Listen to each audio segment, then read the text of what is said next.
হে আমাদের রব, আপনার পক্ষ থেকে রহমত বর্ষণ করুন আর আমাদের জন্য সঠিক পথ তৈরি করে দিন।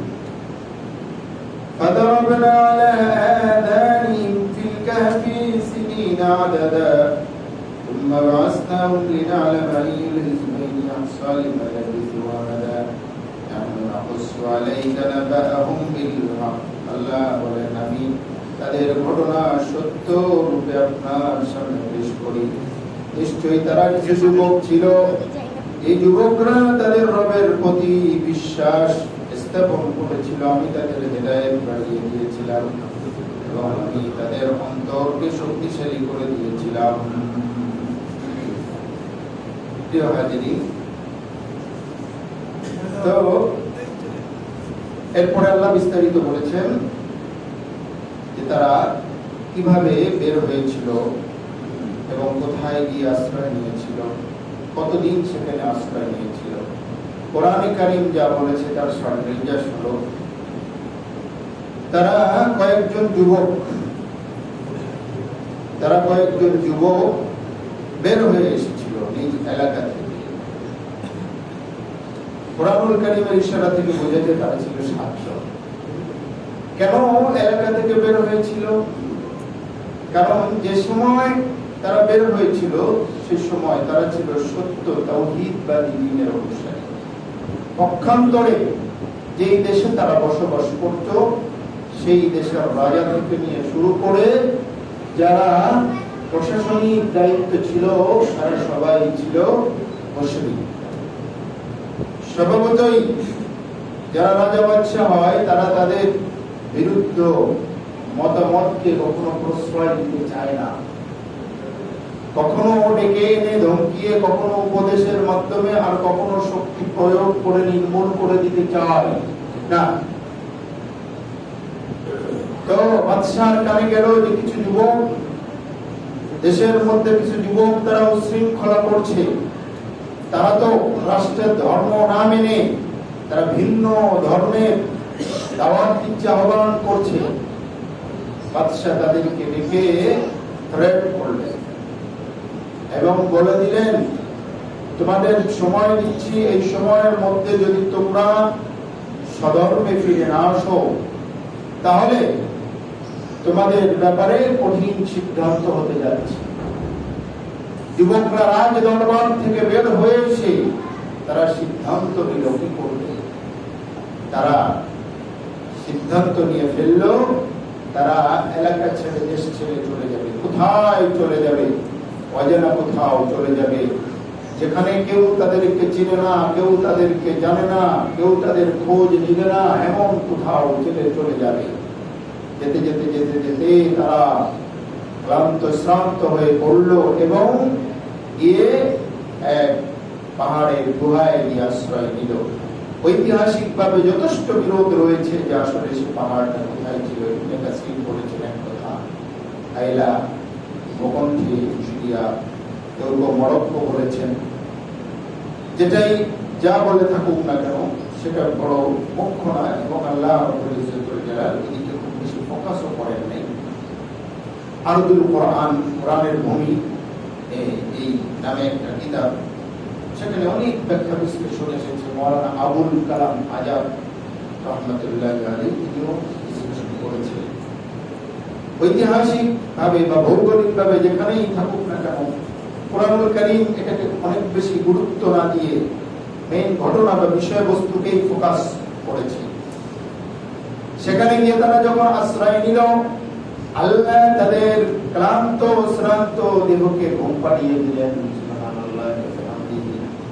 তাদের সাথে ছিল একটা কুকুর, যে কুকুরের কথা আল্লাহ বলেছেন, ওয়াকালবুহুম বাসিতুন যিরাইহি বিওয়াসি। কুকুরটি গুহার সামনে গিয়ে 2 পা ফেলে যিরাই পা পিছিয়ে কেমন যেন প্রহরীর কাজ করছে। ভিতরে গিয়ে তারা ঘুমিয়ে পড়ল। 1 দিন 2 দিন, 1 বছর 2 বছর নয়, 300 বছর সৌর হিসেবে আর চন্দ্র হিসেবে 309 বছর তারা সেখানে ঘুমিয়ে পড়ল। মাটিতে তাদের শরীর না খেয়ে ফেলে। এই জন্য আল্লাহ কুদরতি ভাবে 500 পরিবর্তন করে করে দিবেন। আল্লাহ বলেছেন নুকাল্লিবুহুম যাতাল ইয়ামিন ওয়া যাতাস শিমাল, পার্শ্ব পরিবর্তন করে করে এমন ভাবে 309 বছর চন্দ্র হিসেবে, 300 বছর সৌর হিসেবে ঘুম পাড়িয়ে দেওয়ার পরে যখন তারা জাগ্রত হলেন, ঘুম থেকে একজন উঠলেন, আরেকজনকে উঠালেন, তখন সবাই উঠলেন। ওঠার পরে বললেন, আমরা হয়তো একদিন, এক রাত বা তার চেয়ে কম বেশি সময় ঘুমিয়েছি, শরীরটাও ক্লান্ত ছিল, একটু ফ্রেশ মনে হচ্ছে, তবে আমাদের বড় ক্ষুধা পেয়েছে, আমাদের খাবারের প্রয়োজন। তাদের কাছে যা ছিল তা দিয়ে একজনকে বলল, কাছাকাছি কোনো বাজারে গিয়ে কিছু তরতাজা খাবার কিনে আনো, আমরা আমাদের এই চো করা পেটটাকে একটু ঠান্ডা করি। পাঠিয়ে দিল বাজারে। যে মুদ্রা দিয়েছিল সেই মুদ্রা ছিল ব্রিটিশ আমলের মুদ্রা। আমাদের বর্তমান সময় হিসাব করলে ব্রিটিশ আমলের মুদ্রাই করতে হবে। 300 বছর আগে, হ্যাঁ 300 বছর আগের মুদ্রা দিয়ে পাঠিয়ে দিল। বাজারে থেকে যখন খাবার নিয়ে যখন টাকা পরিশোধ করলো, বলল এটা কি দিতেছো, এটা তো অচল, এটা চলে না। তারা বললো, না আমরা কালকে ঘুমাচ্ছি, আজকে চোখ চাওয়াচাই হচ্ছে, একজন আরেকজনের দিকে তাকাতাকি করছে আর কি। অতঃপর লোক জমা হয়েছে, তারা তাদের ঘটনা বলতে চাচ্ছে না। অনেক জোরাজোরির পর্যায়ে কিছু ঘটনা স্বীকার করলো। ঘটনা স্বীকার করার পরে এলাকার লোকজন বলল, এখন আর ভয় নাই, এখন দেশে যে শাসন চলছে সেই শাসন খুব ন্যায় এবং নীতির শাসন চলছে, ধার্মিকদের শাসন চলছে। তোমরা যেই দিনের জন্য সংগ্রাম করেছিলে, যে দিনের জন্য গুহায় আশ্রয় নিয়েছিলে, এখন সেই দিনের শাসন চলছে, ভয় না। তখন সব কথা শোনার পরে বললো, আর কয়জন আছে? আমরা এই কয়জন। সবাই ওদেরকে ধরে নিয়ে গিয়ে, মানে তাদেরকে অভ্যর্থনা দিয়ে রাজ দরবারে নিয়ে গেল। আল্লাহ নবী সাল্লাল্লাহু আলাইহি ওয়াসাল্লামের আবির্ভাবের 50 বছর কাছাকাছি সময় ঘটেছিল। রাজ দরবারে নিয়ে গেল। নিয়ে যাওয়ার পরে সব কিছু শোনার পরে, সত্যায়ন করার পরে, ওই সময়কার ঘটনা সব কিছু শোনার পরে তখন সত্যায়িত হয়েছিল। তখন রাজ দরবার থেকে তাদেরকে অভ্যর্থনা দেওয়া হয়েছিল। তাদের সম্মানার্থে স্মৃতিসৌধ বানিয়ে দেওয়ার প্রস্তাব বসেছিল। তারা বলল, না, এই সমস্ত বেদাতি কর্মকাণ্ডের সাথে আমরা নাই, আল্লাহ একটা মসজিদ বানিয়ে দেয়। প্রিয় হাজরিন, এরপরে বলেছিল, তোমাদেরকে এই মন্ত্রণালয়ের দায়িত্ব দেওয়া হবে, কে কোনটা করবে? আমরা বলে, তারা বলছিল, আমরা কিছুই চাই না, আমরা যে দিনের জন্য হিজরত করেছিলাম, আমরা সেই দিন নিয়েই বাঁচতে চাই, সেই দিন নিয়েই মরতে চাই। সুবহানাল্লাহ। আমরা চলে যেতে চাই, আমরা সেই জায়গায়, সেখানে পারলে একটা আমাদের ইবাদতের জায়গা বানিয়ে দিই। লানাত্তাখিযান্না আলাইহিম মাসজিদা। প্রিয় হাজরিন, কোরআনুল কারীম যতটুকুই বলেছে, সার নির্যাস এতটুকুই বলেছে। হাজরানে মজলিস কোরআনুল কারীমে যতটুকু বলেছে আমরা ততটুকুই জানলাম, বুঝলাম। এখান থেকে আমরা লিখছি কি, শিখছি কি? হাজরিন, গতকাল থেকে আজকে সবচেয়ে মুসলিম জাহানের ভারাক্রান্ত হৃদয়, সবচেয়ে দুঃখজনক অবস্থা আমরা মুখোমুখি বা ফেস করছি। তবে এমন কিছু ঘটনা ঘটবে, এটা পূর্ব নির্ধারিতই ছিল। এমন ঘটনা ঘটবে, এটা আগের থেকেই সিগন্যাল চলছিল, কয়েক বছর ধরেই এমন ঘটনা ঘটবে। মুসলিম কোন শক্তিকে সামনে আনা হবে না। কোন শক্তি যখন মাথাচাড়া দিবে, তখন তাদেরকে বিভিন্ন কলে কৌশলে ষড়যন্ত্র করে, চক্রান্ত করে তাদেরকে এমন ভাবে ম্যানেজ করে দেওয়া হবে। কোন মুসলিম দেশ আর্থিকভাবে দাঁড়াক কিংবা সামরিক শক্তিতে দাঁড়াক, এটা কখনোই চাওয়া হবে না। এটা পূর্ব নির্ধারিত ছিল। তবে তারা যে ফাইট করে এতদিন টিকে ছিল, তারা যে ফাইট করে এতদিন দাঁড়িয়েছিল, এটাই ছিল আশ্চর্যজনক।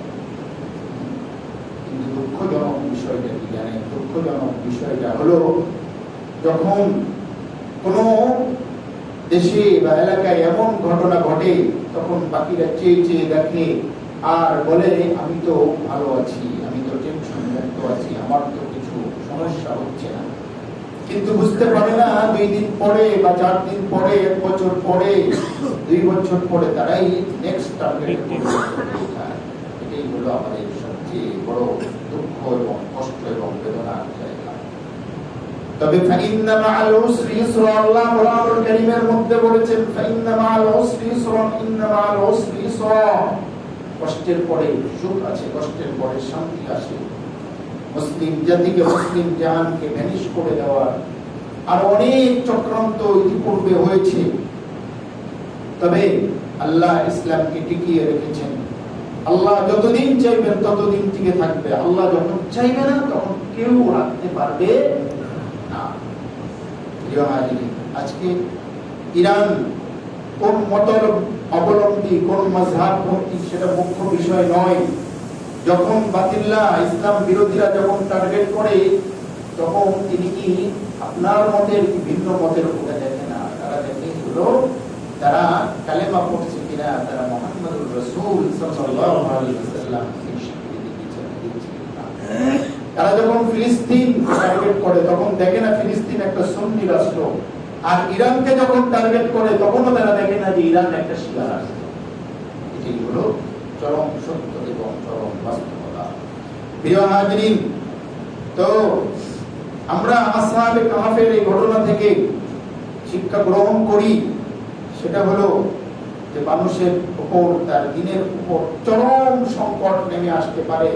তারা ছিল 7 জন যুবক, তার বিপরীতে ছিল পুরো রাষ্ট্র শক্তি, পুরো রাষ্ট্রযন্ত্র, পুরো দেশ।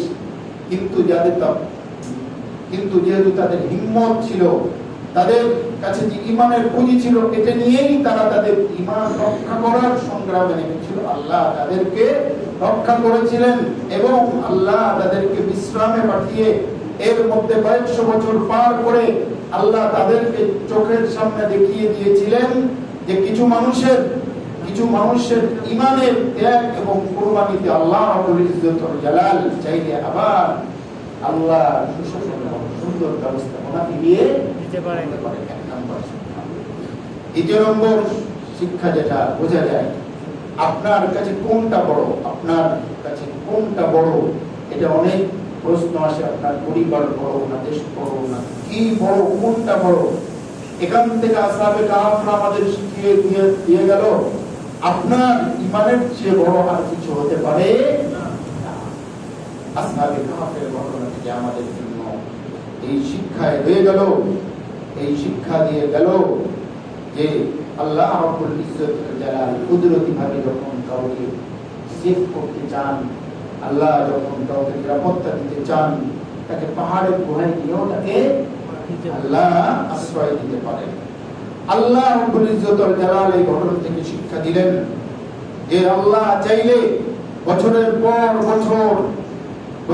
পর বছর মানুষকে না খাওয়ায়, খাওয়া নাই, পানি নাই, কিচ্ছু নাই, এমনি ভাবেও অক্ষত জীবন্ত রেখে দিতে পারে। আল্লাহ এমন ভাবে 300 বছর তার চেয়ে বেশি জীবন্ত অক্ষত রেখে দিতে পারে। সে আল্লাহ চাইলে মৃত ব্যক্তিকে আবার জীবন্ত করে দিতে পারে। সুবহানাল্লাহ। সূরা কাহফ এই ঘটনাগুলো আমাদের জন্য আরো অনেক অনেক বড় শিক্ষা দিয়ে দেয়। সাহচর্য, উত্তম সাহচর্য। এই 7 জন যুবকের সাথে একটা কুকুর ছিল। অনেক তাফসীর কারকদের মত অনুযায়ী এই কুকুরটি যুবকদের সাথে যেমন দুনিয়াতে ছিল, আখিরাতেও জান্নাতে তার সান্নিধ্য পাবে। কোন বর্ণনার কথা বলেছি, চূড়ান্ত মতামতের কথা বলি নেই। যদি জান্নাতে নাও যায়, তবুও আল্লাহ রাব্বুল ইজ্জত ওয়াল জালাল কোরআন কারীমে তার ইজ্জত এবং সম্মানের সাথে তার কথাটা পেশ করেছে। যে কুকুর তুলনামূলক আমরা যখন কাউকে গালি দিই, তখন কুত্তার বাচ্চা বলে গালি দিই, তার মানে হলো সমাজের মধ্যেও এটা খারাপ চোখে দেখা যায়। শুধু বাংলাদেশেই না, বাঙালিদের সেই নাই, বরং অ্যারাবিয়ানরাও বলে ইয়াবনা কাল, ইয়া কিলাব বলে গালি দেয়। ক্লাব না, কিলাব মানে কুকুর। কালবুন হলো কুকুর, এর বহু বচন হলো কি? খিলাফ,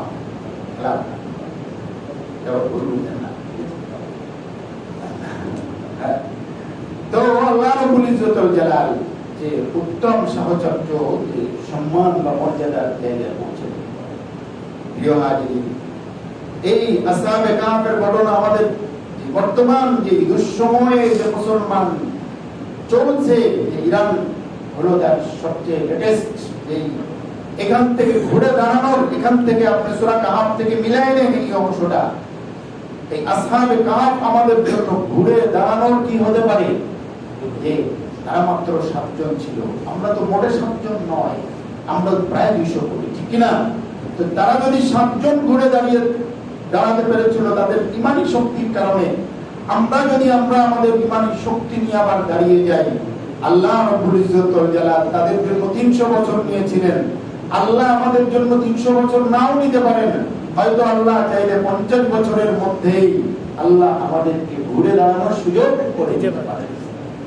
সেই কুদরত আল্লাহ আছে না নাই? অবশ্যই আছে। তাই আমরা হতাশ হতে চাই না, আমরা আল্লাহ রহমত পেতে চাই, আল্লাহ রহমত নিয়ে আবার দাঁড়াতে চাই।